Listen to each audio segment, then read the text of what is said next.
بسم اللہ الرحمن الرحیم۔ تمام دیکھنے چاہنے اور سننے والوں کو السلام علیکم ورحمۃ اللہ وبرکاتہ۔ پروگرام ہے دین و دانش کی بات مفتی محب الدین کے ساتھ، اور آپ کا میزبان محمد طارق رضا قادری حاضر خدمت ہے۔ ناظرین کرام، آج ہم ایک بہت ہی اہم موضوع پر گفتگو کرنے جا رہے ہیں، وہ ہے عقیقہ۔ تو اس کے بارے میں چند سوالات ہم حضرت علامہ مولانا مفتی محمد محب الدین رضوی صاحب ان سے انشاءاللہ کرتے ہیں، تو آپ بھی ہمارے ساتھ شامل رہیے۔ مفتی صاحب السلام علیکم ورحمۃ اللہ۔ وعلیکم السلام ورحمۃ اللہ وبرکاتہ۔ طبیعت ٹھیک ہے؟ الحمدللہ خیر و عافیت ہے۔ مفتی صاحب، ایک بہت اہم موضوع ہے عقیقہ، اس کے بارے میں چند سوالات تھے، اسی وجہ سے آپ کی بارگاہ میں حاضر ہوئے ہیں۔ مفتی صاحب، عقیقہ کسے کہتے ہیں؟ بسم اللہ الرحمن الرحیم۔ عقیقہ لغت میں دراصل ان بالوں کو کہا جاتا ہے جو بچے کے سر پر ہوتے ہیں۔ اس کا لغوی معنی یہ بھی ہے کہ وہ بکری اور وہ ذبیحہ جو بچے کی طرف سے اس کی پیدائش کے 7ویں دن ذبح کیا جاتا ہے، صحیح، اس کو عقیقہ کہتے ہیں۔ عقیقہ کہتے ہیں۔ مفتی صاحب، عقیقہ کی شرعی حیثیت کیا ہے؟ عقیقہ کی شرعی حیثیت یہ ہے کہ یہ سنت ہے، فرض واجب نہیں ہے، سنت ہے، اس لیے کہ نبی اکرم صلی اللہ علیہ وآلہ وسلم نے اپنے دونوں نواسوں حضرت سیدنا امام حسن اور حضرت سیدنا امام حسین رضی اللہ تعالیٰ عنہما کی طرف سے عقیقہ کیا۔ اس سے معلوم ہوتا ہے یہ آپ صلی اللہ علیہ وآلہ وسلم کی سنت ہے۔ اور مفتی صاحب، عقیقہ کی اہمیت کیا ہے؟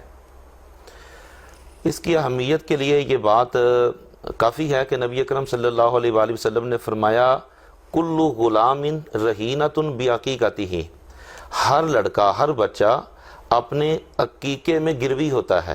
صحیح، یعنی ایک شخص نے قرض لیا ہے کسی سے، جی، اور وہ ویسے اس کو قرض نہیں دیتا تھا، اس نے کہا یہ سونا ہے، یہ زیور ہے، یہ آپ میرا اپنے پاس گروی رکھ لو، جی، تو جب میں آپ کو قرض واپس کروں گا تو مجھے یہ آپ میری چیز واپس کر دیں۔ جی، وہ تو اس کے قبضے میں ہے قرض خواہ کے۔ اسی طرح یہ جو بچہ جب پیدا ہوتا ہے، بچہ ہو یا بچی ہو، وہ مصیبتوں میں جکڑا ہوا ہوتا ہے اور آفتوں میں جکڑا ہوا ہوتا ہے، لیکن جب اس کے ماں باپ اس کی طرف سے عقیقہ ادا کر دیتے ہیں تو اللہ تبارک و تعالیٰ اسے آفتوں سے محفوظ فرما لیتا ہے، مصیبتوں سے آزاد کر دیتا ہے۔ یہ جو ہے نا کہ ہر بچہ اپنے عقیقے میں گروی ہے، اس کا مطلب یہ ہے کہ اس بچے کی جو شفاعت ہے اپنے ماں باپ کے لیے وہ عقیقے سے مشروط ہے۔ اگر وہ عقیقہ کریں گے تو شفاعت کے مستحق قرار پائیں گے، اگر وہ عقیقہ نہیں کریں گے تو اس کی شفاعت کے حقدار نہیں ٹھہریں گے۔ لیکن یہ ہے اس وقت کہ جب وہ صاحب حیثیت ہوں اور اس کے باوجود وہ عقیقہ نہ کریں۔ اگر وہ غربت کی وجہ سے، افلاس کی وجہ سے عقیقہ نہ کر سکیں تو پھر یہ بات نہیں ہوگی۔ صحیح۔ مفتی صاحب، اس سے ملتا جلتا ایک سوال ہے کہ عقیقہ کا شریعت میں کیا وقت ہے، یعنی کب کیا جائے؟ جب بچہ پیدا ہو جائے تو اس کی پیدائش سے 7واں دن عقیقے کا مستحب دن ہے، اسی وقت عقیقہ کیا جانا چاہیے۔ اگر 7ویں دن نہ ہو سکے تو پھر 14واں دن ہے، 14ویں دن بھی نہ کیا جا سکے تو پھر 21واں دن ہے۔ اگر یہ بھی نہ ہو سکے، یاد نہ رہے، تو کم از کم پھر اتنا کرنا چاہیے کہ یہ یاد رکھنا چاہیے کہ بچہ کس دن پیدا ہوا تھا۔ مثال کے طور پہ یہ سمجھ لیں کہ بچہ پیدا ہوا ہے جمعے کے دن، تو اب اس سے جو ایک دن پہلے والا ہوگا وہ 7واں ہوگا۔ جمعے سے پہلا دن کون سا ہے؟ جمعرات، تو جمعرات 7واں دن ہے۔ اگر بچہ پیدا ہوا ہے جمعرات کو تو یہ یاد رکھ لیں 7واں دن کون سا ہوگا؟ اس سے پہلے والا دن بدھ۔ اسی طرح حساب لگا لیں، اور زندگی میں جب بھی موقع ملے تو عقیقہ 7ویں دن ہی ہوگا اگر اسی حساب سے کریں گے۔ صحیح۔ مفتی صاحب، کیا لڑکے کی طرف سے 2 بکرے ضروری ہیں یا ایک ہی کافی ہے؟ آپ صلی اللہ علیہ وآلہ وسلم نے حضرت امام حسن اور حضرت امام حسین رضی اللہ تعالیٰ عنہ کا عقیقہ فرمایا، اور نسائی کی روایت میں یہ ہے عقا رسول اللہ صلی اللہ علیہ وآلہ وسلم عن الحسن والحسین بکبشین کبشین، کہ نبی اکرم صلی اللہ علیہ وآلہ وسلم نے حضرت امام حسن اور حضرت امام حسین رضی اللہ تعالیٰ عنہما کی طرف سے عقیقے میں 2 مینڈے ذبح فرمائے۔ کامل عقیقہ یہ ہے، افضل و اولا عقیقہ یہ ہے کہ 2 بکرے 2 چترے ذبح کیے جائیں، لیکن اگر ایک بھی کر دیا جائے تو یہ بھی جائز ہے، کفایت کر جاتا ہے، یہ غیر افضل ہے لیکن کافی ہے۔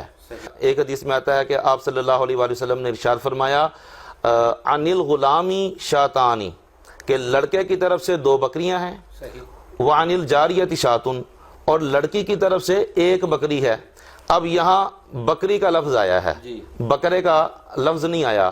خود نبی پاک صلی اللہ علیہ وآلہ وسلم نے اس کی وضاحت فرمائی حدیث کے آخر میں. آپ نے فرمایا لا یدرکم ذکرانا کننا ام اناسا, کہ تمہیں نقصان نہیں دیتی یہ چیز کہ وہ بکریاں وہ مذکر ہوں یا مؤنث ہوں.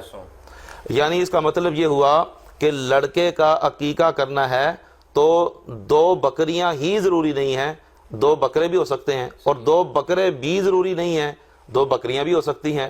اس طرح بھی ہو سکتا ہے کہ 1 بکرا ہو 1 بکری ہو.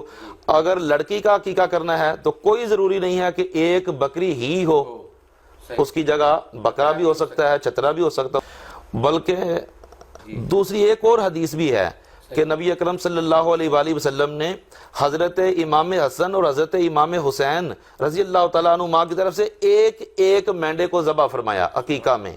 تو یہ یقیناً آپ صلی اللہ علیہ وآلہ وسلم نے امت کے لیے آسانی پیدا فرمائی ہے کہ جو 2 کی طاقت نہ رکھتا ہو تو وہ 1 مینڈے کو 1 بکرے کو ذبح کر لے. تو مطلب یہ ہے کہ 2 بکرے یا مینڈے کرنا یہ افضل ہے, اور 1 کرنا یہ بھی آپ صلی اللہ علیہ وآلہ وسلم کے عمل سے ثابت ہے.